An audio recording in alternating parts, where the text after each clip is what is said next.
मैं राजेश मास्टर बनारस वाला सभी किसान भाइयों को सादर प्रणाम करता हूं। जैसा कि आप लोग जानते हैं किसान भाइयों कि मेरे चैनल पर जो भी वीडियो आता है छोटे छोटे ही आते हैं, लेकिन मैं जहां तक समझ पाता हूं मैं वही वीडियो डालता हूं जो मैं अपने फार्म पे खुद करता हूं, ताकि उसका कोई उल्टा रिजल्ट न आए।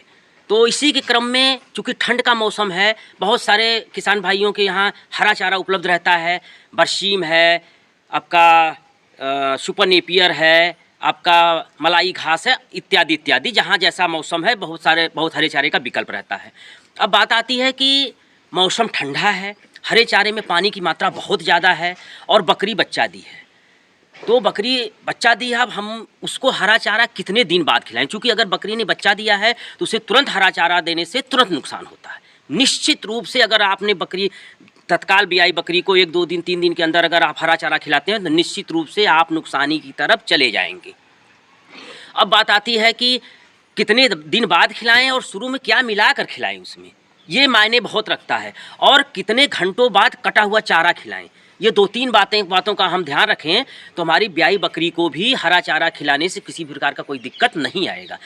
तो उसमें पहले तो आप सुबह का कटा हुआ हरा चारा शाम को खिला सकते हैं, लेकिन ठंड के मौसम में शाम को हरा चारा खिलाने की मनाही की जाती है। इसलिए शाम को कटा हुआ हरा चारा आप दिन में 12 बजे 1 बजे के आसपास 11 बजे से इस मतलब दिन में दे सकते हैं। और कम से कम यूँ मान के चलिए कि 12 घंटा 14 घंटा बाद ही उसको देना है। दूसरा क्या है कि क्या मिलाना है उसमें, तो हमको प्योर, चूँकि बकरी ब्याई हुई है उसको हमको प्योर हरा चारा, सिर्फ हरा चारा ही नहीं डालना शुरू के दिनों में। शुरू के दिनों का मतलब कि जब हम हरा चारा खिलाना शुरू कर रहे हैं तो उसमें कुछ नहीं तो गेहूं का भूसा ज़रूर मिलाइए। गेहूं का भूसा मिलाने से होता क्या है कि जो हरे चारे में पानी की अधिकतम मात्रा है, नुकसान करने वाली मात्रा है, उस मात्रा को ये ड्राई है तो उसको मैनेज कर लेता, उसके पानी के पन को मैनेज करता। वहाँ 12 से 14 घंटा बाद खिला रहे हैं तो उसमें उसका स्टार नमी कुछ निकला हुआ है। यहाँ पे फिर उसमें गेहूं का भूसा मिलाते हैं तो फिर उस स्टार नमी जो है उसको मारता है। और तीसरा काम हमको ये करना है कि ब्याई बकरी को कितना भी जल्दी अगर आपको खिलाना है तो कम से कम 9 से 10 दिन बाद ही हरा चारा देना है। इस ब्याने के 9-10 दिन तक हरा चारा कहीं नहीं देना है।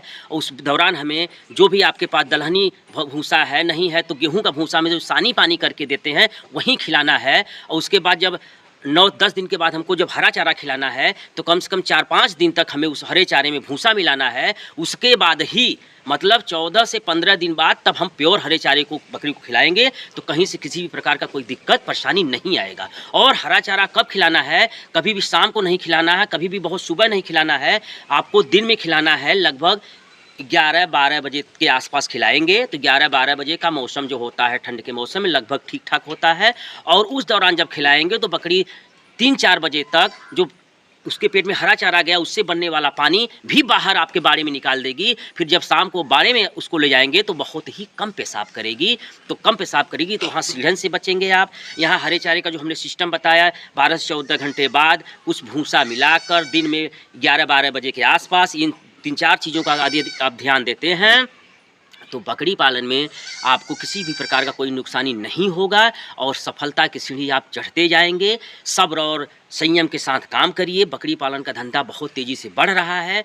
बस वहाँ पे सोचना ये है कि दिमाग से काम करिए, कैसे फार्म को मैनेज करना, इन सब चीज़ों पर ध्यान दीजिए। खिलाई पिलाई का सिस्टम अपना सही रखिए, कहीं भी किसी प्रकार की कोई नुकसानी नहीं होगी। तो इसी के साथ, इस छोटे वीडियो के साथ मैं आप लोगों को ये जानकारी देना चाहता था। तो उसमें अब मैं कितना सफल हूँ ये आप लोगों का जो कमेंट आएगा वो बताएगा। और रिजल्ट आने पर आप मुझे जो कांटेक्ट में कर सकते हैं। कोई दिक्कत परेशानी है उसके लिए मेरा मोबाइल नंबर हर वीडियो में लगा रहता है।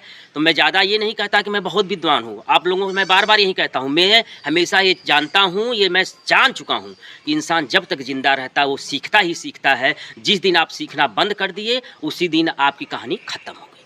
तो बहुत कुछ ना बोलते हुए मैं राजेश मास्टर अपनी बात कहीं पर समाप्त करता हूँ। किसान भाइयों सादर प्रणाम करते हुए।